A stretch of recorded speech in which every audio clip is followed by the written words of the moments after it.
Well, let's get started. Good evening, everyone. Hope you're having a great evening.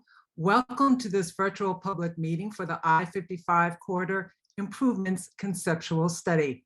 My name is Lorna Godwin of Vector Communications, and I'm your meeting facilitator this evening. Vector is providing public engagement and communication services for this project, working with the prime contractor, WSP, all on behalf of the Missouri Department of Transportation. This is the second of two virtual public meetings we are having this week. The same information is being presented as it was at our meeting last night. We just wanted to give you two options to participate. We are so very glad you are here, as we know there are many other things you could be doing this Thursday evening. Tonight, we are unveiling the conceptual design alternatives for I-55 and walking through the traffic operations. Afterwards, we want to know what you think and to answer your questions. So we look forward to hearing from you. Here's our agenda for tonight. After my welcome, we will introduce the project team and provide an overview of the I-55 Corridor Improvements Project. We will then share the updates since our first round of public meetings last September and walk through the conceptual design alternatives. Lastly, we will take your comments and/or questions. We will conclude with next steps, and that's a look at our agenda. Now to look at our protocol for this meeting. All of you are on mute so everyone can hear clearly. If you have a question and/or a comment, please click on the Q&A button at the bottom of your Zoom screen. You can submit your questions anytime during this meeting. When it comes time to answer questions, I will read each one out loud. Please know that you also have the opportunity to comment by completing our online public meeting comment form. You can find it at surveymonkey.com/r/I-55-public-meeting. This link will also be posted in the chat box. So you might want to open the comment form and fill it in during this meeting after we describe the alternatives for each interchange while it's fresh in your mind. To recap this project's footprint, we will be sharing recommended design concept improvements to I-55 from the Peevely interchange to the north to the US 67 interchange to the south. We are also looking at a section of US 67 between Route 61 and Highway CC. This week's round of public meetings are the second round of such meetings during this conceptual design phase. You will hear more from the project team about what we have been analyzing since our September public meeting. But first, let's meet the team. Besides myself from Vector Communications, there is one more member of my team, and that is Gabriella Bloom. Gabriella is part of this meeting, but you can't see her because she's behind the scenes running the back office for this meeting, so it will go smoothly. Thanks, Gabriella. Now to introduce the consulting team is Will Krussel of WSP. Will, please introduce yourself, your team members, and their project roles. Thank you, Lorna. My name is Will Krussel. I am serving as the project manager for WSP, the consulting team looking at this corridor. With us tonight is Mike Doldy. Mike is analyzing and reviewing the traffic and operations along the corridor, and also Jennifer Pangborn. Next, Jen Becker with MoDOT is going to introduce her team. Thanks, Will. I'm Jen Becker. I'm a project manager for MoDOT, and I am leading MoDOT's efforts for this study. With me this evening, I have Tom Blair, who is our St. Louis district engineer for MoDOT. Tom Evers is not able to join us this evening, but he is our assistant district engineer, and his responsibilities include overseeing all of the project development work from planning, design through construction. Stephen O'Connor is also with us this evening. He is the Jefferson and Franklin area engineer, and he does a lot of communications for our projects with the local communities. And also I have with us this evening Sean Tooley, who is from our planning department, and he is helping support this study as well. So over the last 7 months or so, but particularly the 5 months since our last public meeting, we have been diving into various options to address the concerns that we have heard from the community and our preliminary investigations uncovered. We've drawn designs that we know can work. We've put them into traffic and safety modeling programs to ensure that they meet the actual needs in the community at this time. We have begun putting cost estimates to them to decide how much these will cost, because obviously various alternatives have different cost impacts. And we've been seeking public input. So, there's a whole range of potential alternatives out there, and we've narrowed it down to study 2 of them in depth at each of the interchanges. And Will and his team will discuss that in more detail. Thank you, Jen. So a couple things, just wanted to highlight. Lorna mentioned that there is an online live survey in place right now. As we're presenting this, feel free to enter that survey, which is in the chat, and provide your input on each of these alternatives. Now, as we're presenting these, you'll see alternative 1 generally at the top or on the left side of the screen, and alternative 2 at the bottom or the right side of the screen. So you can kind of see the differences between the 2 as we go. Another thing to point out is that alternative 1 at one location versus alternative 2 at the next location. So this is focused on the 2 different alternatives at the Peevely interchange. We'll see the McNutt or the Herculaneum interchange next. Alternative 1 at one of these versus alternative 2 at the other, they are interchangeable.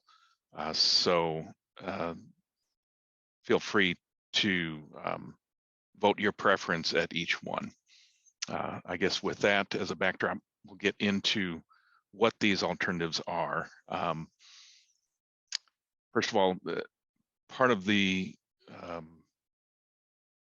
evaluation of the existing corridor, plus the feedback we see from the first round of public meetings and other stakeholders in the group, is that in a word, the corridor can be unreliable when there's an incident. It generally operates at just under or at capacity during the rush hour when there is no incident. So when there is an incident, a crash on the highway, then that's where it starts to break down. On the north end of the project, just north of the Peevely exit, that's where the 3-lane section currently ends.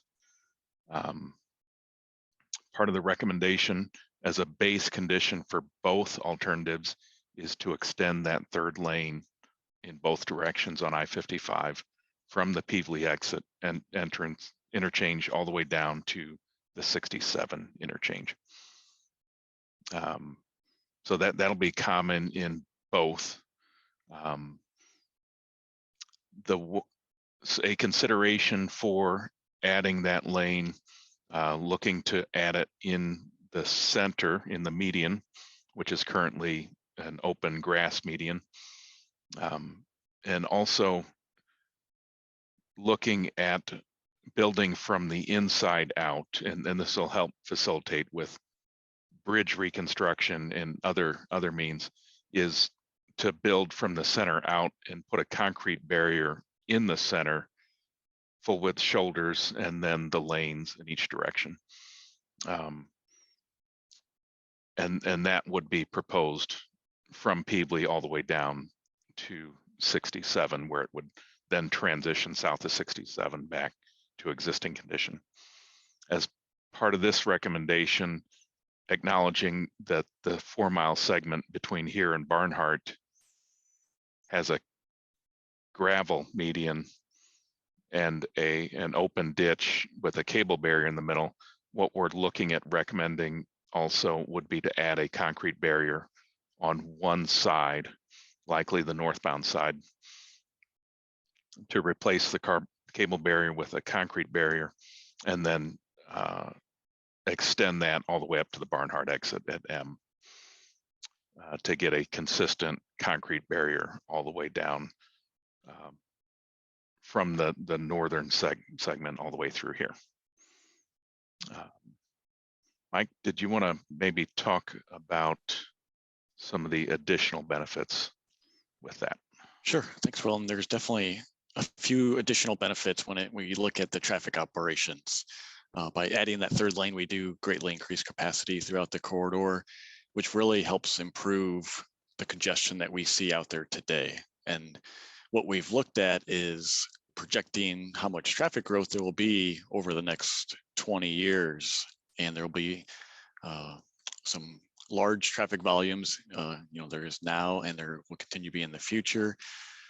And the third lane really starts to address that and adds that capacity to reduce that congestion that would be expected to continue in the future. And we're looking at, the third lane would be added in both options. So it's very similar to the benefit it would have to each one. We will take a deeper dive into each interchange and talk about the traffic operations at those interchanges. But along I-55, we are looking at, about a 40% reduction in delay during the AM peak period and about a 25 to 30% reduction in delay in the afternoon peak period. And what this means is that you'll be able to arrive on time to your destination if you're driving through the corridor with less delay. In addition to that, the other big benefit is just the reliability of this corridor. As you know, today, when there's an incident with the narrow shoulders and only 2 lanes, an incident can completely break down traffic on I-55 and you can get stuck or have to jump off to one of the reliever routes.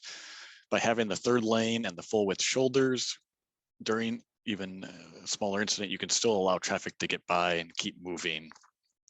Even though there might be some delay, you can still get through, which you can't do today.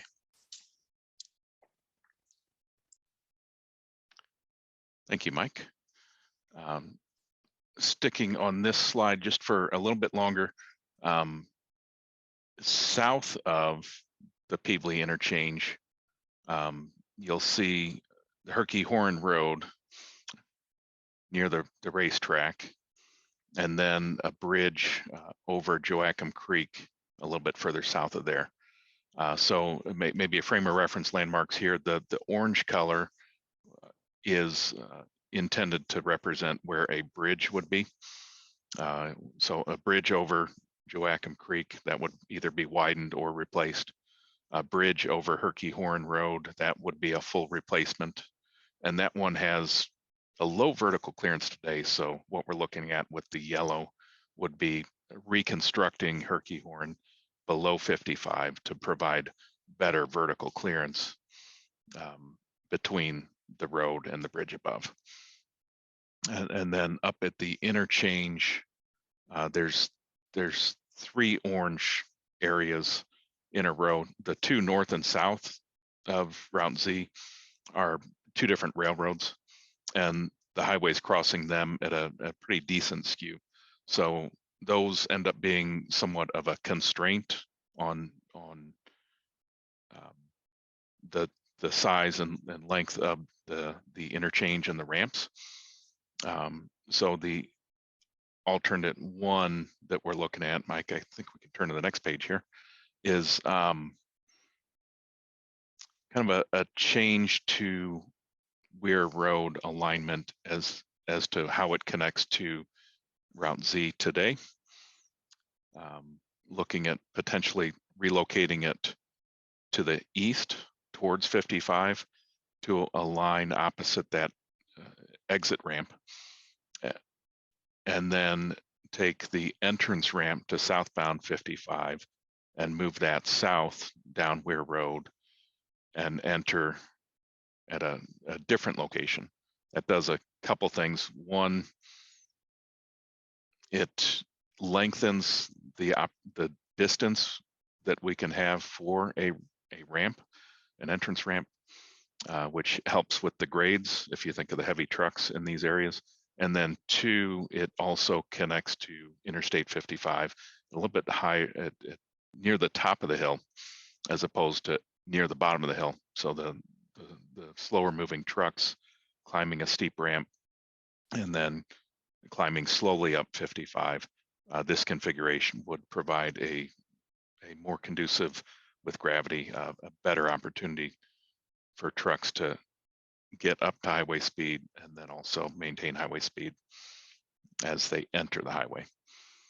The other 3 quadrants of the interchange, the other 3 ramps, those are all between the 2 alternatives, same as what we're looking at doing with those is providing more distance for the ramps, lengthening the parallel lane next to the highway, where the ramps connect to the highway, to help with speed transition and traffic flow in those areas. In alternate 2, in the interest of maybe improving how Route Z might operate, plus providing better circulation, better access from Weir Road to that first set of ramps, is to provide a little bit more distance between Weir Road intersection and that first ramp. That's important for a number of reasons. One is intersection spacing. One is to align Weir Road with the entrance to the truck stop to the north, as opposed to have a staggered approach where you've got driveways not aligned with each other. It helps with safety, it helps with driver operation, etc. Those are generally the differences between the 2 alternatives. From a safety standpoint, they both do have safety benefits. From a cost standpoint at this location, alternative 2 is a bit less than alternative 1, and you can recognize that just in the additional length of the yellow that you see on the screen that's needed for alternative 1, plus a new bridge for Weir Road over the railroad. Adds a bit of cost, but they're relatively close in cost between the 2. Couple other things to note, and Mike can get into this maybe with some of the how it might operate, is you'll probably recognize the Route Z bridge. If you're driving on Route Z, underneath that bridge, you kind of have to pick your lane before you engage in before they split around the bridge columns. Same thing happens at the Herculaneum exit. We're looking at new bridges at both of these locations, and also at both of these locations adding to the elevation of 55, so that the vertical clearance for the larger trucks in this area have adequate room to get under the bridge there.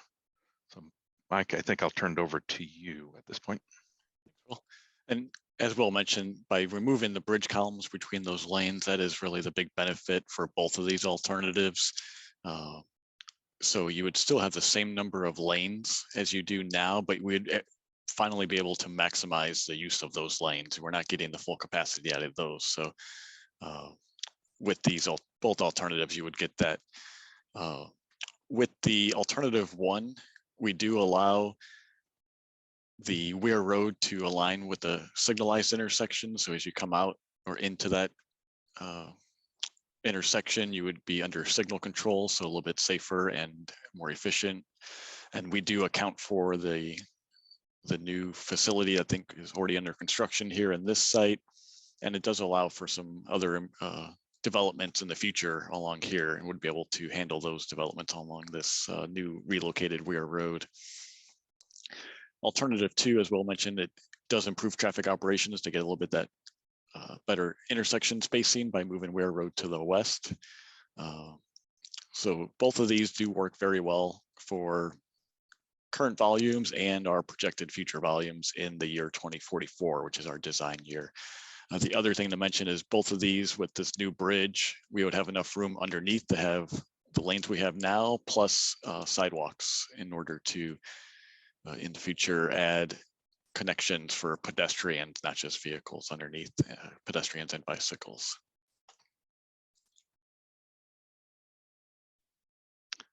Thank you, Mike. Another thing to point out is, as Mike mentioned, anticipated traffic growth to a design year in the future. Some of that is related to just regional growth. Some of that we have been meeting with the Port Authority, and the different municipalities in the area and Chamber of Commerce, and trucking industry. And so a lot of that factors in the planned port, for instance, at Herculaneum, and some of the other planned growth and development that is been discussed in and around this area. So at that, let's move to the next area of the corridor. So this is the Herculaneum interchange, and then a bit further south as well.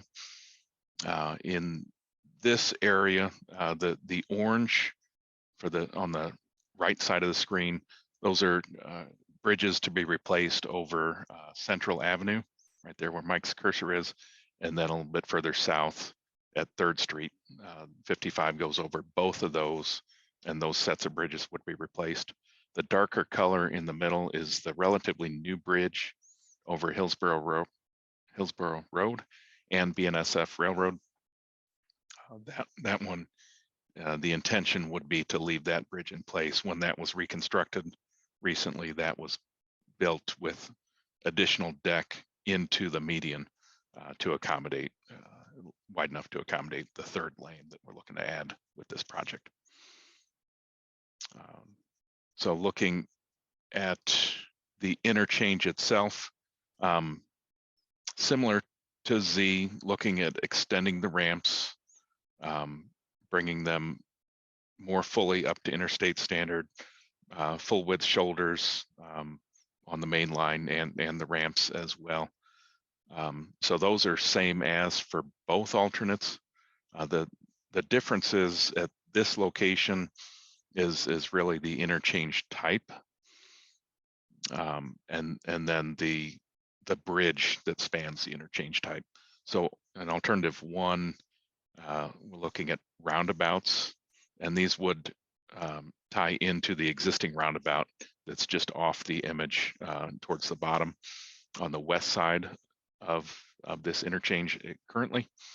And then alternative 2 is a single point urban interchange, and that would be similar to what's down at the Festus interchange at A Highway, where there's a single signal where the interstate crosses all these ramps.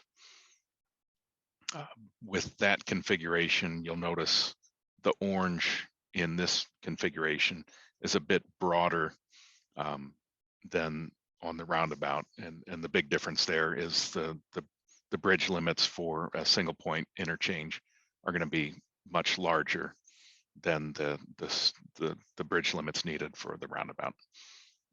So from a cost standpoint, that's a bit of a driver there that makes alternative 2 more expensive solution than alternative 1. Both of these would fix the bridge columns between the traffic lanes issues that currently exist, also fix the vertical clearance issues as well. Given the large trucks at this interchange and Z, and frankly throughout the whole corridor, the high volume of trucks and large trucks that use all these interchanges, we are looking at accommodating the over-the-road tractor trailers, the larger loads, with all of this geometry and what we're looking at. And then also at the Herculaneum interchange here along McNutt, Herculaneum does have a master plan that includes a future bike and ped crossing of 55 at this location. So the intention is, that's what Mike's highlighting in the green there, to accommodate and actually build that path within the interchange so that when that future Herculaneum plan comes through, it can connect to that in the future. So Mike, you want to talk a bit more about how the traffic operates? Sure, and both of these operate very well too, as the Route Z ones did, although obviously much different in a different way, but as Will mentioned, they do accommodate the heavy truck traffic that's out there now and that would be expected to increase, and we've been including that in our analysis. As you remember, the last time we talked, one of the issues identified was the close spacing of the existing roundabout to the west which is pretty close up to the southbound ramps. So we were looking to try to turn that into a positive, to a benefit, and that's what the roundabout interchange does, is puts 3 roundabouts in a series, which work rather well with the future volumes and move traffic pretty efficiently, keeps traffic moving, especially the truck traffic, if you don't have to stop them at a signal where they have to have a very slow start getting started again. This keeps them at least moving, and also improves safety as traffic in general is moving slower, and we don't have those left turn crashes, T-bone type of crashes you would have at a typical signal. So crashes are usually minor in severity compared to typical signalized intersections. At the alternative 2 with the single point interchange, it also benefits trucks by not having sharp left turns off of the ramps like that are out there now, by bringing these in on a more gentle radius into the intersection and only creating 1 stop for them versus possibly 2 at the existing interchange. Much better for truck operations among all vehicle operations. And we are including, as Will mentioned, the existing roundabout in analysis for both of these, just not showing as it's on outside of the screen here, but it definitely has an influence on the operations at the interchange. For pedestrian and bicycles, it is, like Will mentioned, included in both of these. As you'll note on alternative 1, if you're crossing across the interchange, you would only have to cross 2 ramps that enter or exit the highway, where with the alternative 2, you would actually have to cross at 4 different points. So a little bit more stress for pedestrians and bicycles on alternative 2, and you're also at a signalized intersection where speeds are a little bit higher and traffic going in more directions than you have at the roundabout. So a little higher stress there.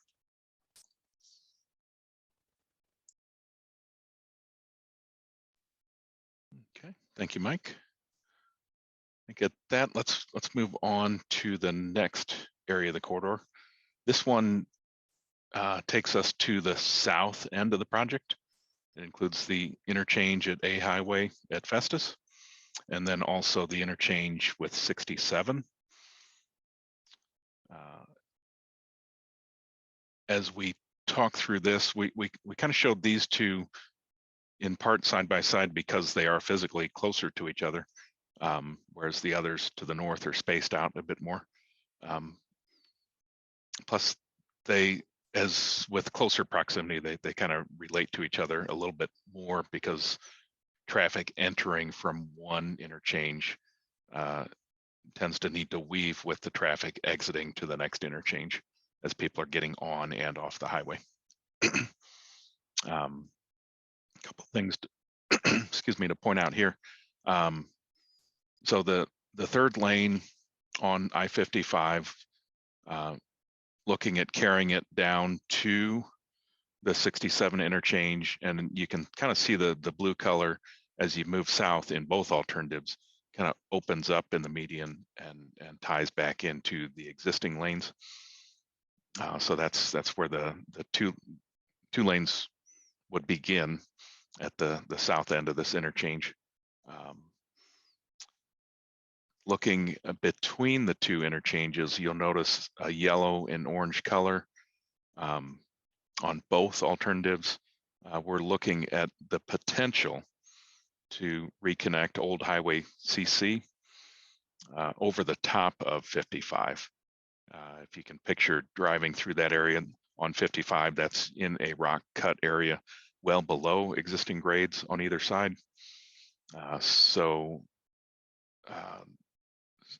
The elevation of the old roads above 55 are high enough that you could put a bridge there and still have adequate clearance for trucks underneath. Looking at that as a benefit, perhaps to allow traffic another choice to cross 55, whether you're coming from the hospital on the south side of 67, and maybe you're wanting to head up to A Highway on the west side, you could go across 67 and down through there. Or if you're shopping at one of the developments on one side of the highway or the other. You could head south and take that across the highway, maybe more freely than driving in some of the congestion along Route A. Like I said, that feature is included in both alternatives. So let's maybe look at the Festus interchange at A Highway first, looking at two alternatives here. One is what's called a diverging diamond interchange, and Mike will talk about that. That's good at getting vehicles onto and off of the highway, the interstate. And then the alternative two is a single point interchange, which is what's out there today. So it would be kind of a modified version of this. Outside of at A Highway itself, if you picture this interchange, if you're heading south on 55 and exit at this ramp, I think it was discussed at the previous public meetings, and certainly with the number of stakeholders that we've met with, there is not really a deceleration lane at this exit. There's 2 lanes on 55, and all of a sudden the ramp just peels off from the highway. So one of the things we're looking at doing is extending that lane to the north to provide a safer exit. And then same on the entrance to the north. There's some narrow shoulders, guardrail close to the shoulder, and other site obstruction challenges that we're looking to improve for the entrance ramps in both of these scenarios. But the main difference here is the 2 interchange types where the ramps meet the A highway here. So Mike, I think I'll turn it over to you to. Sure. Yeah, and as Will mentioned, the diverging diamond, which I'm going to refer to as a DDI tonight, the DDIs are really efficient and great at moving traffic on and off interstates at interchanges.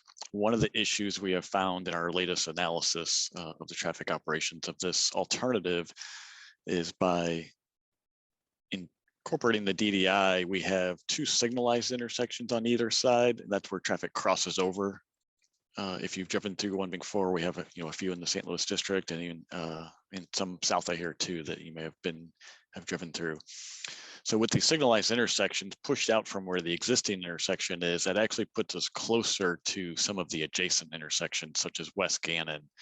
And our traffic analysis is showing we're inducing a lot of congestion there that we are looking at ways to mitigate if we went with this alternative, although it is creating a bit of an issue with those future volumes. As you know, A highway is already carries a lot of traffic throughout the day, especially during peaks and a lot of those times where people are headed to the different shopping and restaurants in the area. So we don't want to make any of that worse. So looking at ways to mitigate that. But the interchange itself works rather well. We just have to figure out how traffic gets into the interchange. Alternative 2, it's much closer to what's already out there, using a single point interchange, just small tweaks to get traffic just to flow a little bit better through the on and off ramps. But it does have some benefits by keeping this ideal signal spacing or better signal spacing from the adjacent intersections. Thanks, Will. All right, thank you, Mike. Let's let's excuse me. Let's go ahead and turn the page and talk about the 67 interchange. At this one, a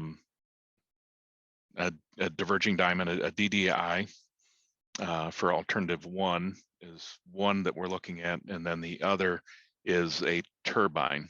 Now, thinking about this location, the large movements in the morning are people that are driving north on 67, heading towards 55 from the bottom of the screen, and then taking that tight loop ramp to head north on 55. So, and then in the evening, it's the opposite direction, people heading south on 55 and then turning right to head south on 67 towards the bottom of the page. The diverging diamond does well to facilitate that movement and all the other movements. The turbine does similarly, maybe a little bit better. It has a dedicated 2-lane ramp at a large radius that would sweep around and be able to head north on 55. With that, you'll see 3 orange areas within that ramp. Those would be bridges over the top of 67, over the top of 55, and then over the top of the southbound entrance ramp to southbound 55 as well. So that would be entirely a free flow movement. Jumping over to alternative 1, what we're looking at is a diverging diamond next to, just north of, existing Route 67 alignment, and looking at putting it over the top of 55. So what that does is, part of that is based on facilitating construction, or facilitating maintaining traffic while construction's taking place. So if you build that bridge, that embankment, and get that road ready while traffic remains on existing 67 alignment, and also in the morning able to take that loop ramp to head north on 55, a lot of that construction can take place while the heavy movements are still able to use the existing road. And then when it's ready, you move the traffic over onto that. Another benefit of having that higher is from that point south towards Highway CC, you climb a pretty steep hill today. So having that above 55, it kind of flattens out the beginning portion of that hill. So when trucks are entering that interchange from the ramps and heading south on 67, they're starting to climb at they're not climbing as steep as they would be today, because they're starting at a higher point. I think those were the main points from a safety standpoint. These two are similar. I think the turbine has a little bit more safety benefits than the alternative 1. And then from a cost standpoint, alternative 2 in these two concepts is actually more less cost. Alternative 1 is more cost, in part because of raising 67 over the top of 55 has a pretty substantial cost to construct those materials to get over the top of. So those are the 2 major differences between those 2 alternatives. Mike, you want to maybe talk a little bit more? Sure, and I want to mention one thing back at Route A that I neglected to mention, is that both of the options at Route A would also accommodate some pedestrian accommodations across I-55 through those interchanges, which, as you know, there's no sidewalks out there currently, but looking to make sure that that can be incorporated in the future. And that would be with both of those alternatives. And I'll mention that here, this is the one interchange where we did not include any pedestrian or bicycle accommodations due to the size of the interchange and the magnitude of traffic volumes and just the surrounding land use. So just want to make sure that we do note that all the other interchanges do account for that, and it's something that's being included in the planning and study that we're doing.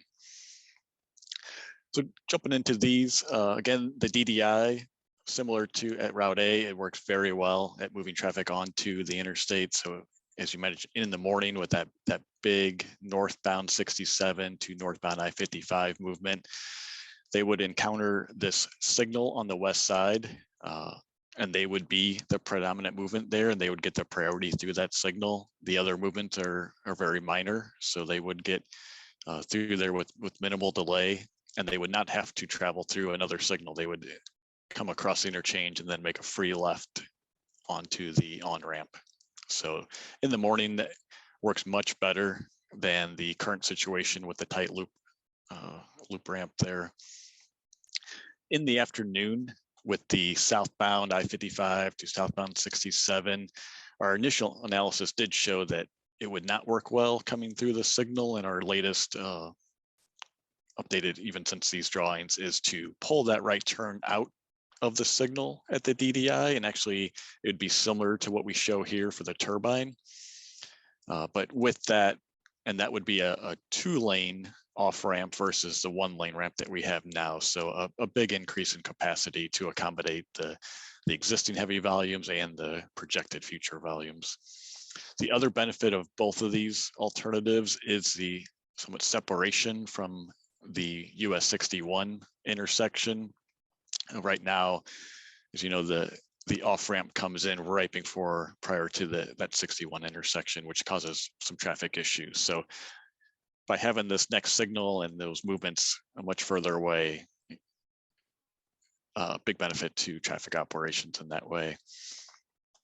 At the turbine, this also has that separation, and there is 2 signalized intersections within this interchange. One would be for traffic coming off of southbound I-55 to go north on 67. That would make a left at a traffic signal. And the same signal would also accommodate southbound 67 to southbound I-55 traffic, and they would then go underneath the turbine ramp, as well mentioned. On the east side of the interchange, the northbound I-55 to southbound 67 would come into a signal as a T intersection. Both of those signals are handling minor movements. They'd be able to operate very efficiently. The major movements through the intersection, that northbound to northbound in the morning and southbound to southbound in the afternoon, those would flow through the interchange unobstructed by any signals or stops. And I do have a video, since the turbine is somewhat unique to this area and to Jefferson County. As we mentioned, you may have seen a DDI, so we did create a video just for this turbine operation, just to give a little better perspective on how it does operate. And this will change angles here a little bit as we go through, so you can see some different movements. But one thing to keep note is traffic as it circles around the turbine. We'll pause it here at spots. You see through the middle of the screen, this is I-55 with route A to the kind of north left side of the screen here. US 61 is on the other top of the screen. Let's restart it. One thing to note is you'll see a lot of trucks. We did include a lot of high truck percentage in our analysis, and that is included here in the video. And one thing to note is they can move through this turbine very smoothly because of the big radius of that versus this tight loop ramp that they used to have.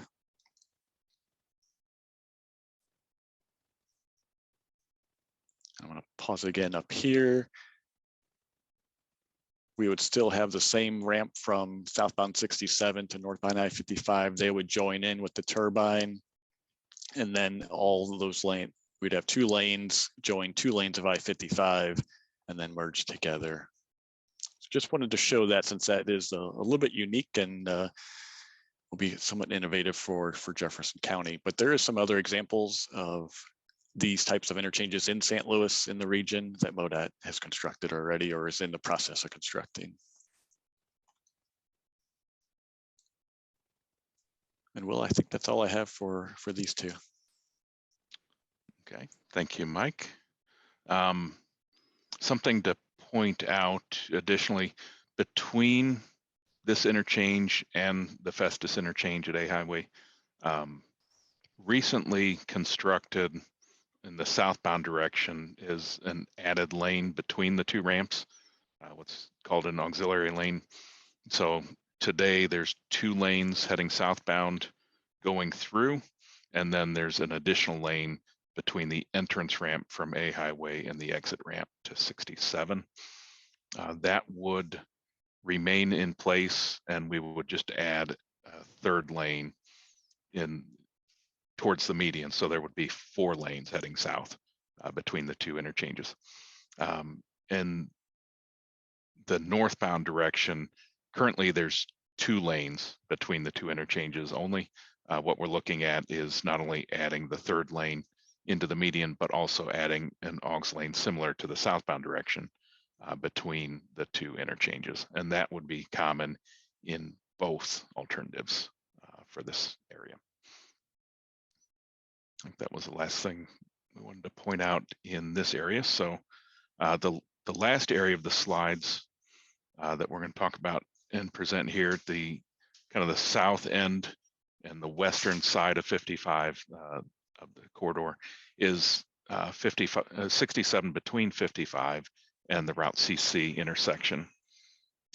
And the challenge here is the 67 climbs, and CC is near the top of a pretty steep hill, and there's a signal at the top of that hill. So in the evening, there's a lot of vehicles that climb that hill and come to the top and have to wait the signal, and sometimes that backs traffic up down the hill towards and sometimes into the 55 intersection. So both of these are intended to reconcile that. Mike, I think I'll turn it over to you at this point. Thanks. I'm going to zoom in here to the 2 interchanges that we're looking at. We do have a grade separated option. So this would bring 67 down below Route CC with a bridge for the Route CC traffic. And then alternative 2, we'd be looking at adding a 3rd lane along 67 in both directions, but still keep a traffic signal at the top of the hill, but adding that capacity. Both of these do work for future volumes. Obviously, the grade separated is going to be much better for 67 traffic, so not having to stop through there, and by only having the more minor movements up on top of the bridge at the interchange, that can work rather efficiently. The alternative 2 is obviously a much lower cost option, but it does accommodate our goal of reducing that queuing in the afternoon. One of the things we do want to mention is what we have projected for the future is the northbound queue, which is somewhat bad now, would actually be as bad as the afternoon southbound queue is. So that's something that we want to make sure we mitigate with any option. And this, with that extra 3rd lane, would reduce that queuing significantly and keep it from going back to I-55. But knowing that there will still be a signal at the top, and at some point everybody has to stop at a signal, right? So this includes the large amount of trucks that are in those platoons, and getting them started on the hill is always an issue. So looking to mitigate that. Will, anything we else need to mention?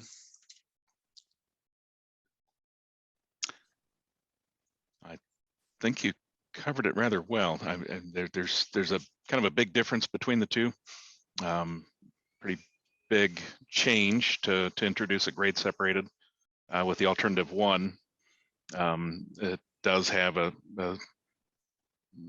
substantial, as Mike said, substantially more cost. From a safety standpoint, both of these do improve safety. Alternative 1 more so because the larger amount of vehicles are climbing and cresting out at a lower elevation, and they're freely flowing through across the CC intersection, so that they're not stopping as they would today, and less vehicles through an at-grade signalized intersection at the top of the ramps as well. So alternative 1 is generally a safer solution as well. I think that pretty much wraps up what we were putting together to present to everyone. And I think at this point, we'll turn it over to Lorna for a Q&A session. Yes, as Will just said, numerous questions have been submitted during your presentation. For those of you who do have a question and haven't submitted it yet, please submit it by clicking on the Q&A button at the bottom of your screen. I also want to make the point that we did say that this meeting was from 4 to 5, but we all agreed as a group that we will stay until all your questions are answered. So no need to rush. So the first question is, and this is regarding the Peverly interchange. So Mike, if you want to pull up that slide again, just in case as we go through these. At the bridge over the railroad tracks immediately south of Route Z, can they incorporate connecting Main Street in Peverly to the outer road, which is Weir Road?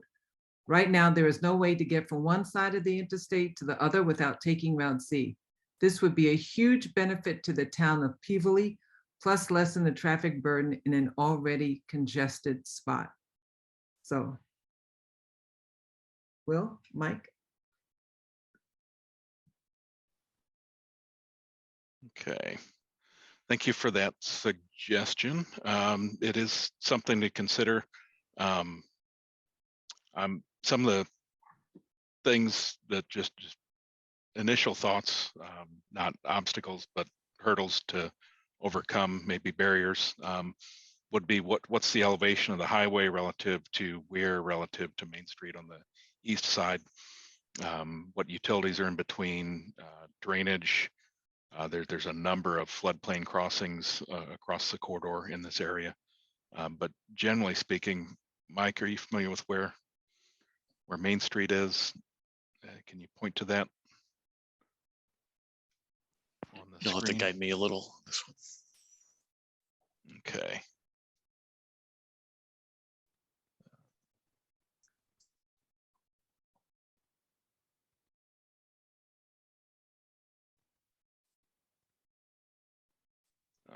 Okay.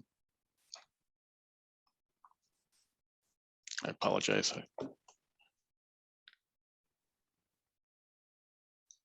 I'm not seeing what's listed as Main Street. It's generally probably close to where that roundabout is.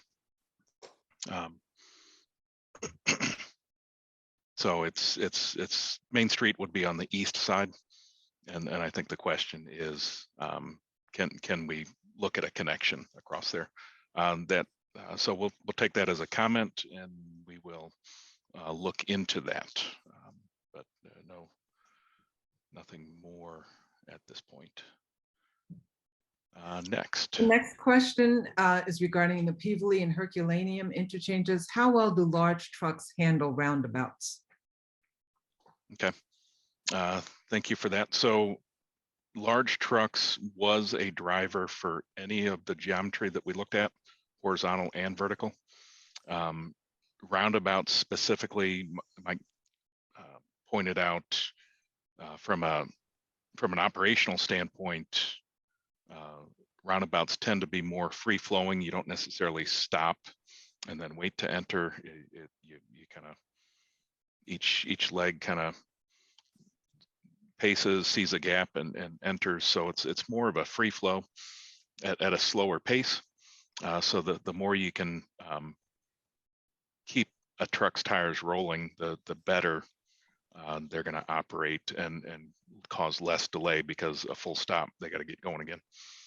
From a turning movement standpoint, the roundabouts do accommodate the interstate over the road tractor trailers, the larger vehicles, rather well. Okay, thank you. Another question regarding the Peverly interchange. If you can show that one for Peverly alternative 2, would there be a signal at the Weir Road intersection? Mike, you want to take that one? Yeah, currently we do not have it shown as signalized. Typically, you would like to get more spacing between signals, and MoDOT does have some requirements, and this would likely be too close to signalize that and have the signalized ramp, which creates some issues in that alternative too. Okay, thank you. Next question is regarding the Herculaneum interchange. Did the team consider include anticipated traffic from the Herculaneum port that would accommodate container vessels on the Mississippi? There should be more large trucks using the Herculaneum intersection in the near future. Yes, that was a consideration. There's that location. There's a number of shall we say planned improvements, developments throughout the area, and all of those have been factored in. We've reached out to Chamber of Commerce, city administrations at all the municipalities, and the Port Authority itself. Met with the trucking industry. We did account for those future developments in the growth. Mike mentioned previously the design year volume of 2044. So taking what's happening today and accounting for that, all that growth in what we're looking at for these. Anything to add, Mike? No, I think you covered it. I mean, there is some specific developments that are already under construction that it's obviously much easier to include. But as Will mentioned, a lot of the other more speculative and planned developments that are a little bit out more in the future are included in that background growth that we calculated. Including, we did include, like I mentioned, a high truck percentage throughout the study area and at each interchange. Thank you. I'm going back to roundabouts. You just talked about them, but this person says, I'm concerned that the roundabouts will be a slower option at Herculaneum, considering the projected increase in truck volume. You addressed that, but this question here, are there other interchanges in the state using roundabouts with heavy truck traffic?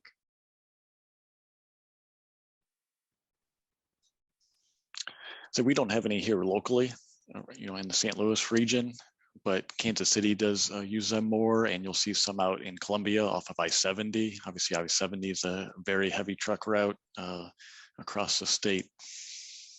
And while traffic may be moving slower through the interchange, which is better for safety, you'll actually improve travel time because you don't have those long stops that you would have at a signal, especially a signal that has to accommodate trucks to clear through, and starting from a stop, you can actually improve travel time throughout the interchange. Okay, great. I'm now going to move to the Festus interchange.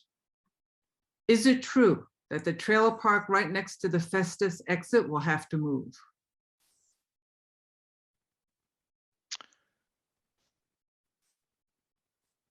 So I'll say this, we're at the conceptual stage. I am not envisioning any scenario where that would be the case.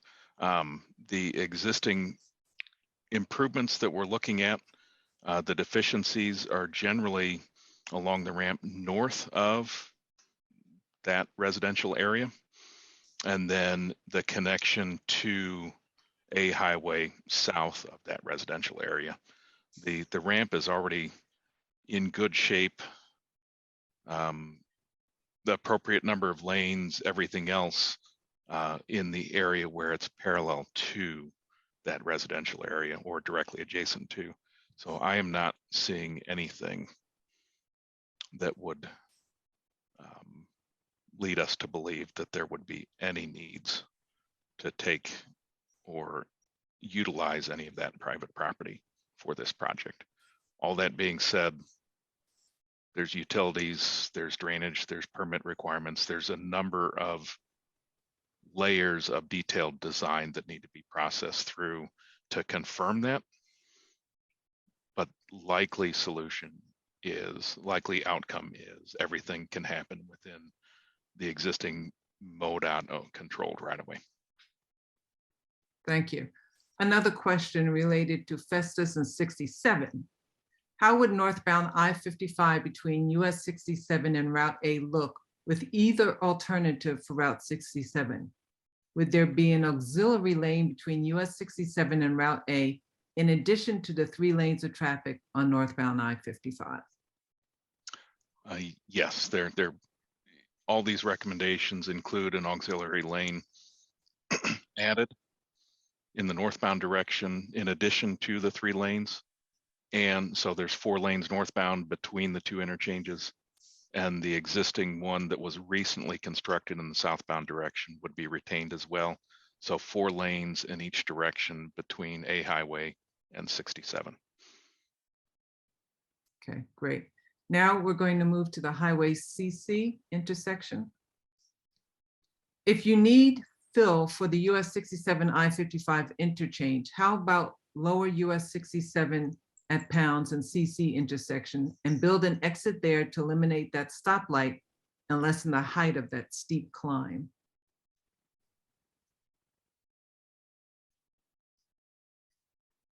Okay.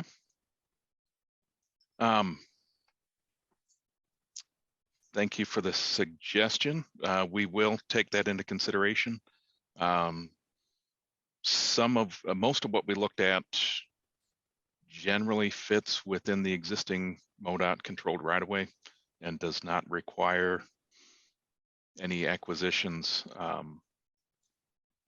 Not that that has to be a constraint of the project, but that's what we've been looking at so far. But we will certainly add that to a consideration for this. Great. Next question regarding this intersection. For the Route CC intersection, where exactly would the turnaround be to the east of the intersection? Would it be all the way up to Route 61? That would be a long way to get back onto southbound US 67. Mike, you want to address that? Sure. And we're on the right screen for that. So on alternative 1 at 67 with the DDI option, it would actually be included in the DDI signal. And it actually works rather well. We don't have it shown exactly in this latest drawing, but it is included in analysis that we've done. On alternative 2 with the turbine option at 67, it would also be included at this first signalized intersection that's west of I-55. So that would also be incorporated into that signal. So those would both be signalized U-turn movements for somebody to go east, U-turn to go back west. Okay. At this interchange, which alternative costs more? At CC, alternative 1 costs more.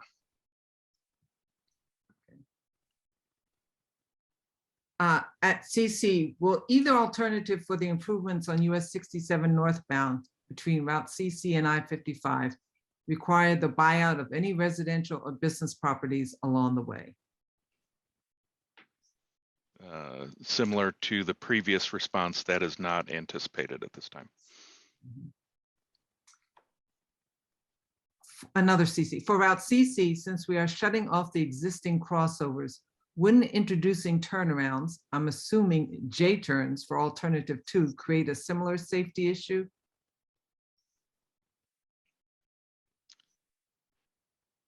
I'll start this, Mike, if you might want to weigh in as well. So the J-turns, the turnarounds, they will be needed to provide to return the full access. The improved safety at the crossovers, both of those at the 2 median openings today are on the steeper, close to 6% grade of 67. Turning left, allowing full movement across 3 lanes of traffic does present safety concerns and considerations. The turnarounds would be signalized. So where Mike's pointing right now in the westbound, we'll call it westbound direction of 67, that traffic would not stop, but the eastbound traffic would stop to allow the U-turn movement to take place. So from a safety standpoint, the signal should address that. Now, location of that will be fine-tuned to identify a location that's got better grades than a 6% grade. for that turnaround. Mike? And I'll just add real quick that the existing crossovers, if you're making a left turn out of those, it requires you to cross, one direction of traffic and then turn into that second direction, opposite direction of traffic. So you're really crossing both ones. With the U-turn movements, you're only going to be, in conflict with that opposite direction, and that's why it would be signalized to stop that traffic. And then, as we just mentioned too, on the east end, both of those possible turnarounds would be included in signalized intersections where it could be controlled without any conflicting traffic when they get a green. Okay, question regarding 67 interchange now. For the turbine alternatives here, it looks like there's an exit from northbound 55 to the turbine that would be going back onto northbound I-55. What is the purpose of this ramp? Mike, you want to take that one? Sure, and that's really for traffic that is destined for Route A. So if you're coming up northbound on I-55 and you want to exit at Route A, this would allow you to exit prior to the 67 interchange and join the turbine, and puts you on the far right side of the roadway, so that when you get past 67, you wouldn't have to weave across multiple lanes in order to get to that exit. So it's really a safety feature and a benefit in order for that Route A exiting traffic. Here's a comment that just came in about this area. As someone who lives there, meaning 67 CC, and travels it daily, the turbine alternative and option 1, eliminating the stoplight at CC, is the only way to go. Here's another comment regarding US 67. If you implemented alternative 2 on US 67, it would ease people from pulling out in front of others. So those were 2 comments. Now I'm going back to questions, and it's the Herculaneum exit interchange. Can you demonstrate how the 3 roundabouts would work at McNutt? Sure, and I can take that, Will. Yeah. So give an example, if you are traveling southbound on I-55 and you exit to Herculaneum to McNutt, you would come down the ramp and you would only have to travel through this roundabout around. Once you get into that roundabout, then you have the right of way and can continue on and continue east to the other roundabout where you would enter without any conflicting traffic, and then be allowed to have the right of way as you travel through there, and then exit to continue east towards 6167. If you come from 6167 and you want to access the west side of I-55, one of the developments or businesses over here, you would travel down McNutt, enter the roundabout. You may have to yield to some people that are already in the roundabout that are destined to join the northbound I-55 ramp, but once you get in, you easily exit back out underneath I-55, enter the next roundabout without having to worry about any conflicting traffic. And you can travel in the future. Actually, sorry, this is the other ramp. Exit that ramp, and now you travel a little distance down to the roundabout that we're not showing. You can enter that ramp, and that future of that roundabout actually shows 5 legs is what it was originally developed for. And that's the way that we were analyzing it with those included developments that would be adding the 2 legs that are not there now. And once you enter that roundabout, you'd be able to exit to any one of those legs, or you could even U-turn back around. If you were coming from 6167, wanted to go south on 55, same path, enter this roundabout, come underneath 55, enter this one unobstructed. You have the right of way, come around, and then exit easily onto the ramp. Thank you. Now I need you to go to the Festus interchange. And the question is, north of Highway A, there's currently a bridge to nowhere that goes over Highway 55. Would that bridge be demolished? Jen, I'll turn that one over to you or Stephen. Sure, I'll take that one, Will. That is currently sort of a private bridge, and we are exploring alternatives with the property owner that may allow us the possibility to remove that bridge, but it is definitely too soon to say if that is something that can happen or will happen as part of that project. But it does have a little bit of low clearance now, and depending on exactly how we build I-55 in the middle, it could get even lower. So it is a concern for us, and we are aware of it, and we're looking into what can be done about it. Thank you, Jen. So now I'm going to move to what we consider general questions that were asked. Will answered this earlier. Someone had asked, are the alternatives interchangeable? Yes, they are. A general question, will you minimize maintenance and improvements to Highway 61, 67 and Highway 21 during construction? Past projects such as paving have had work on I-55 and alternatives happening at the same time and limiting mobility in the area. The short answer is yes.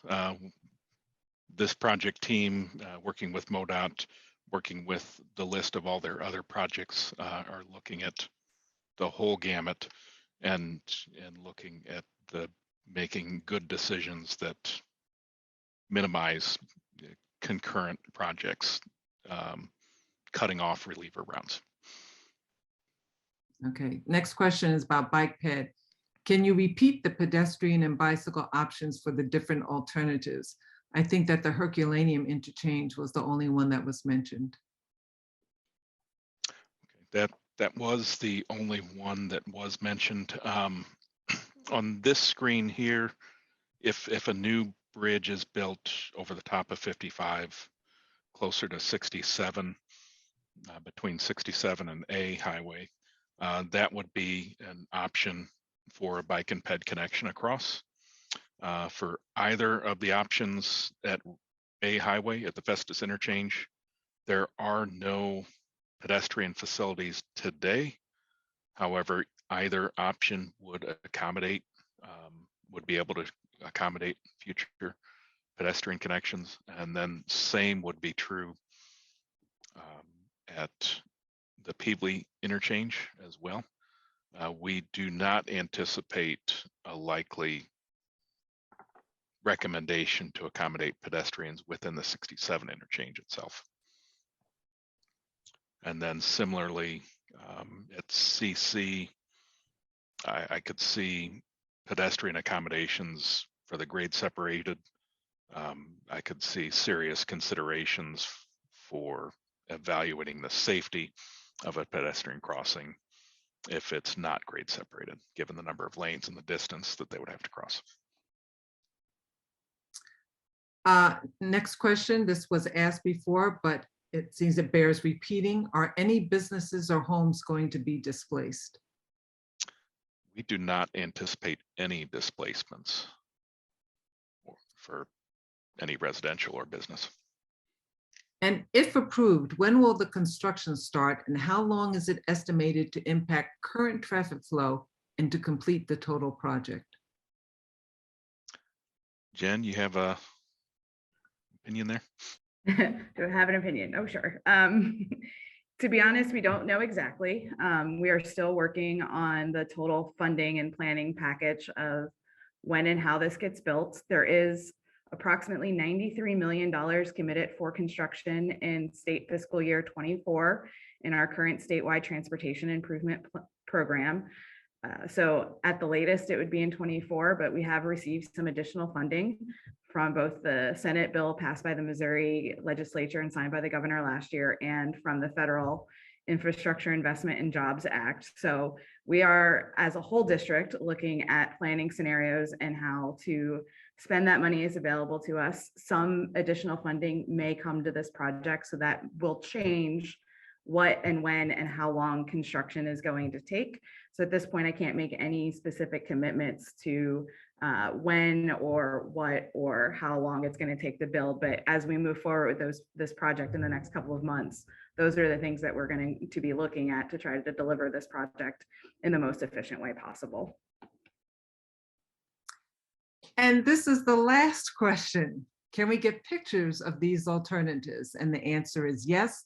A recording of the meeting with images included will be available at the project website, which I'll give in a minute, starting this Friday, January 21st. So I think that completes our Q&A. Oh no, here's one more coming in regarding construction.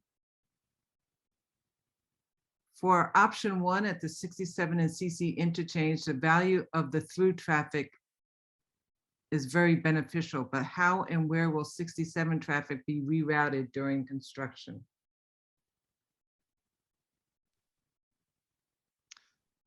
So that is to be determined. There are a few options. None of them are very short.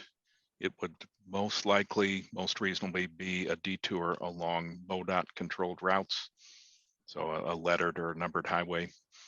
But we do not have an answer for that at this time. Great, thank you so much, Will and Mike, for describing the conceptual design alternatives for this corridor. It is 6:21, but we want everyone to know that we will stay until all the questions are answered and comments are read aloud by me. So if you have more questions, please feel free to ask them. So now is the time that we will answer your questions and acknowledge your comments. If you have a question or comment, please submit by clicking on the Q&A button at the bottom of your Zoom screen. So we have received several questions and comments, which is great. We will start at the northern end, Peevely, and try to do them interchange by interchange, depending on what we have right now, but of course, probably more questions will come in. So the first question regarding the Peevely interchange is, would the concrete barrier north of Peevely and going toward Barnhart create enough space for a fourth lane in the center for both the north and southbound lanes between routes Z and M? I will answer that. Unfortunately, no, there is not enough room for a fourth lane. When you considering the need for shoulders on the inside as well as the outside on an interstate, especially with 4 lanes, there is a need to maintain a shoulder in there. The width of that median is not wide enough to accommodate a fourth lane in both directions. Thank you. The next question is also about the Peevely interchange. This person says, I presume in the alternative 1 that is a roundabout to access 55. Is it a roundabout to access 55? If so, will this roundabout accommodate semi-tractor trailers and larger vehicles? So I would talk a little bit about that because we had several questions about these tractor trailers and roundabouts last night. Yes, and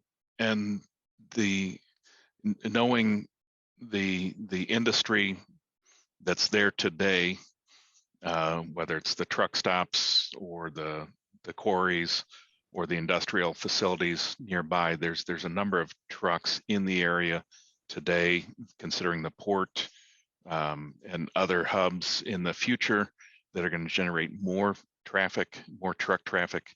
The trucks, their size and their need for lengths to climb steep grades was a factor in everything that we looked at. So the roundabouts, whether it's an alternative 1 at the Peevely interchange or alternative 1 with the roundabouts at the Herculaneum interchange, those are all they will all be designed to accommodate the larger vehicles through there. And they'll be able to, another question related to this was, will they be able to, they being the large trucks, be able to navigate the roundabouts without size restrictions or other issues? Yes. Yes. Okay. Now, oversized load might be a different story, but they will be designed to accommodate the larger vehicles. Thank you. The next question is about the Peevely interchange as well. There seems to be an issue with the southbound on-ramp from Highway Z due to the 18-wheeler trucks. Would it be possible to make that section from Z to possibly Herculaneum 4 lanes, with the fourth and outside lane dedicated to an on-ramp lane? Truckers could stay in it until they get over the hill and could begin building speed down the hill. Okay, appreciate the comment. That is something that can be evaluated and looked into. As one of the constraints, Z is under 55 there, and 55 is at the bottom of a hill, right near Z as well. So it climbs as you head to the south, as you point out, and then there is a hill. Top of the hill is just before Herculaneum Road. So it's kind of a compounding issue.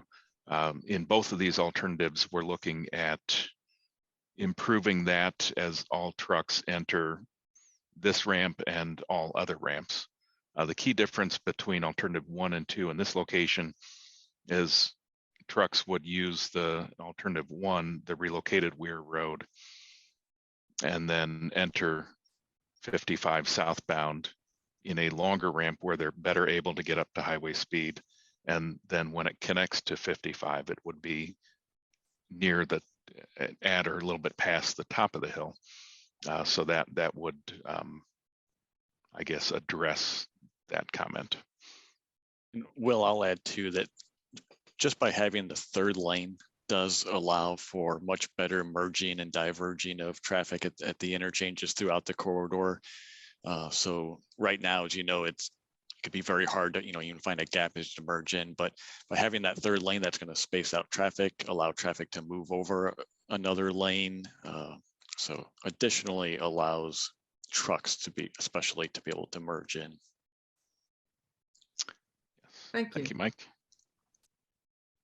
Another Peevely interchange question. Is it possible to put a truck-only lane south past Route Z for the trucks to go up the hill like they have on westbound I-44 going towards Springfield?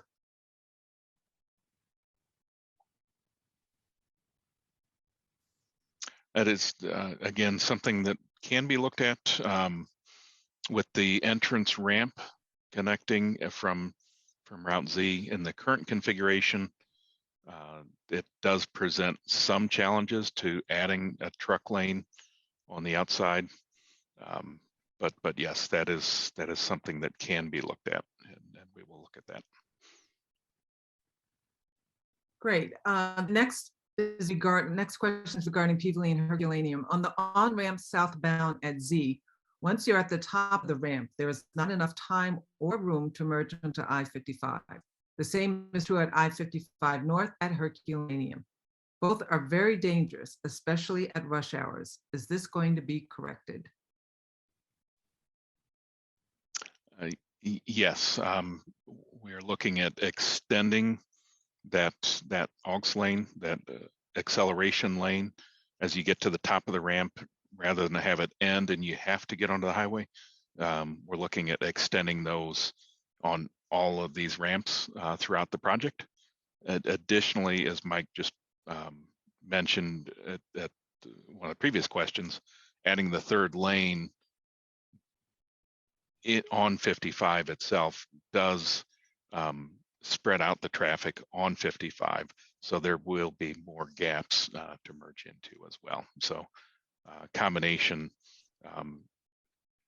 but it will be addressed with this project. Great, thank you. Now we're moving to Festus US 67.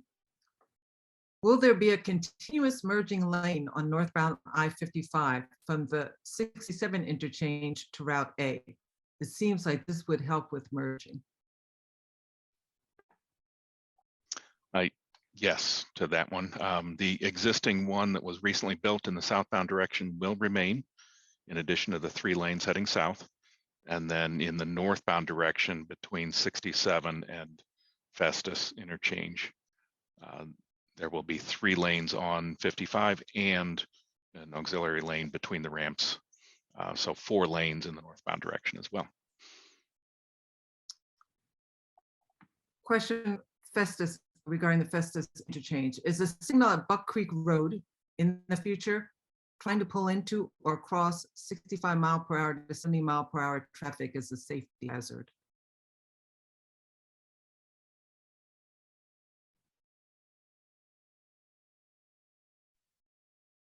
Okay, so you talking on at the Festus interchange? Yes.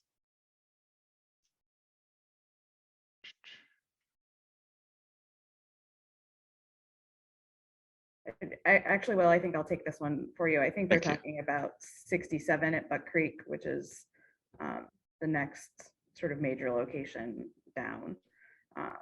And right now, that's not within the scope of this project. MoDOT has published an unfunded needs list, and studying 67 to the south and west is considered a tier 3 unfunded need. So there is some consideration in the future, but it's really beyond the scope of what we're looking at this time. Thank you, Jen. Okay, next question. These are general questions right now. Will there be any auxiliary lanes between other exits? Not planned at this time. There's much larger distances between the Peebly and Herculaneum exits and entrances, and then same between Herculaneum and Festus. It's the close proximity of Festus and 67 where adding that aux lane is beneficial for traffic entering to get onto the highway and traffic exiting to get over onto the exit lane. But at the other interchanges, we're looking at extending the length of the acceleration and deceleration lanes where the ramps connect to the highway to provide more distance for people to merge and slow down before they get onto the ramp. But we are not looking at, we have not identified a need to extend the auxiliary lanes between those interchanges. Thank you. How have you factored in the increase in volume along this corridor due to the construction and traffic the port will generate when completed and operational? Mike, you want to take that one? Sure. And we've looked at the volumes throughout our study area, and we've also looked at developments that are currently under construction, ones that are planned, ones that are more thought of, farther out in the future, and each of those have been incorporated into our projected volumes in different ways. So some of the developments that are currently under construction or getting ready to get under construction and are in that permit process, those we have much better numbers of exactly how many vehicles are likely to be generated by those sites. Those have been included for future developments, ones that don't have as hard of plans yet and projected volumes. We've made some assumptions with including those in our background growth. We've looked at historical trends in the area, just north of this area and actually to the south too, just to see as development continues to move down the I-55 corridor from north to south. So those are all included as we get from today to our construction year, and then from the construction year to the design year, which would be construction would be 2024 and design year would be 2044. So Great segue into my next question from the audience, which is about construction. So there's 2 different questions that I'll combine here. What is the anticipated order of construction? And when will construction actually start? And when will it be completed, weather permitting? Jen, I'll pass that one on to you. Sure, well, to be honest, it's a little bit hard to say right now. MoDOT has $93 million roughly committed in state fiscal year 2024 to this project. So something will begin being built by 2024. But with the increase in funding that MoDOT is receiving by virtue of both the Missouri State Senate bill last year and the Federal Infrastructure Investment and Jobs Act funding, there is potential to provide more funding to the project. But how much that is and what that relates to the needs in the corridor and that dollar value developed are, that hasn't been determined yet. So again, a $93 million project might take X amount of time to build. $120 million project might take a little bit longer to build. So again, until we get those final dollars lined up in both what we have available and what the cost of the improvements are, I can't right now tell you, this is what we'll build first, or this is what we'll build second, and it'll take 1 year or 2 years to build it. So it's all sort of still in flux at this moment, but these are decisions that'll be made, and sort of the public input into these alternatives help us to craft a project and estimate it in a way that allows us to make those decisions. So your participation here this evening is going to be very valuable to us. Thanks, Jen. I'm going to ask and answer the next general question, and then a few more specific questions that came in, and then we'll get to the comments. Where can I find the slides and recording after tonight's meeting? I will mention the website, and that's where you can find it, and it will be available tomorrow. Starting tomorrow, you'll be able to find a recording of this meeting at modot.org/I-55-corridor-improvements with an S. And in case you didn't catch it, to write it down, we'll be showing it on a slide at the end of this meeting. But you will be able to see the recording of this meeting starting tomorrow afternoon. Specific questions that just came in. US 67, what is the reason to remove all cloverleaf interchanges when the northbound US 67 to North I-55 cloverleaf is the most significant change and makes a smooth curved bridge like alternative 2? The extra money saved could be utilized elsewhere. Mike, I think I'll pass this one over to you. I think the question is related to all the other loop ramps with this. I think there's a combination of reasons, but if you want to take this. Sure, and definitely when we look at traffic and safety, there's many reasons. The cloverleaf type interchanges are definitely somewhat out of date now. You do have all of your movements have only a short span between where the loop comes in and the next one exit, which you have a lot of a big area where you have traffic weaving from one lane to the other. These new alternatives can resolve that issue. The other 3 loop ramps, as you mentioned, those are actually very light, minor movements, and they can easily be handled by traffic signals in alternative 2 with the turbine or through the DDI and move through very smoothly, and most likely a little bit safer than these tight loop ramps, which have a smaller radius than you would ideally have. Yep. And looking at this image, the couple things I'll add is there is a benefit in getting better separation from the 61 intersection. So the free flowing right on the outside that joins 67 towards Crystal City, getting better separation there is important. The other thing you can kind of see from this image that the turbine ramp does cross over the existing loop ramps in the quadrant Mike's pointing at, and then the upper quadrant right there. So adjusting that or increasing the bridge, adjusting to avoid that loop ramp causes other conflicts, and then adjusting, there's grade differences, or extending the bridge over the top of that other existing loop ramps is the cost that you would save by keeping the other loop ramps would more than increase the cost of the turbine there as well. So there's practical reasons from that standpoint. Thank you. The Herculaneum interchange. Here's a question. Herculaneum is susceptible to flooding west of I-55. Are you lowering Herculaneum to gain vertical clearance? If so, will that create greater risk of flooding? Thank you, Mike.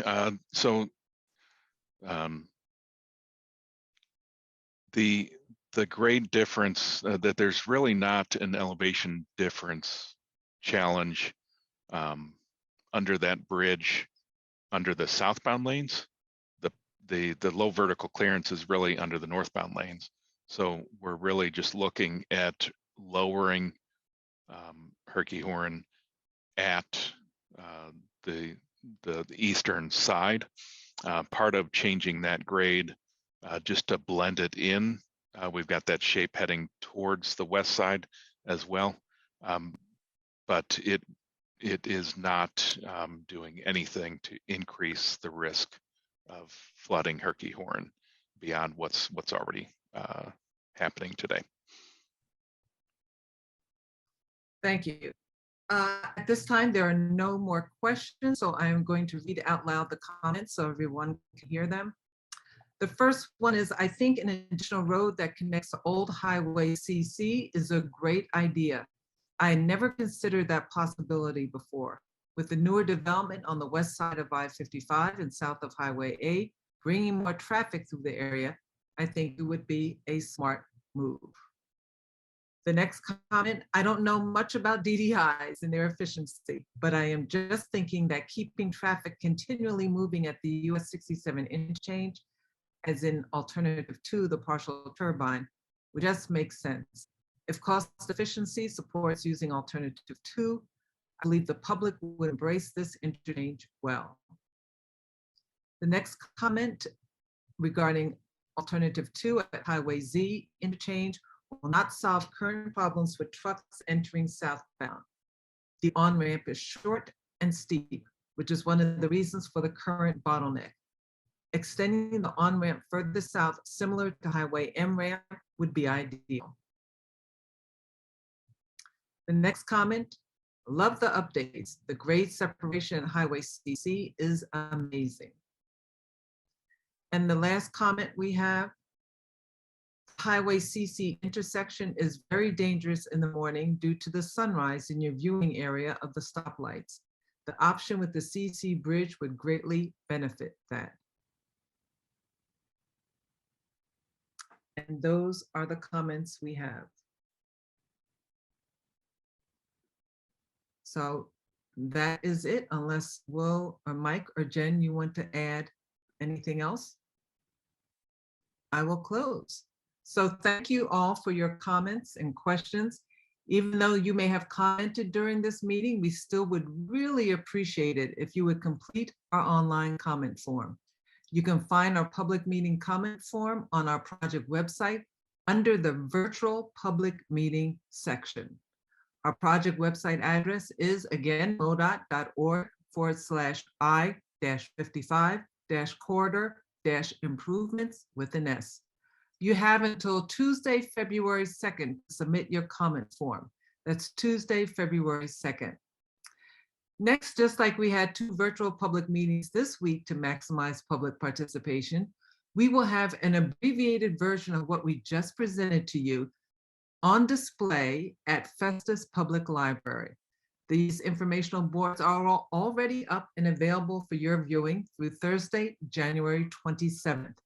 There are comment forms at the display for you to complete, the same one that you have online. Festus Public Library is located at 400 West Main Street, of course, in Festus.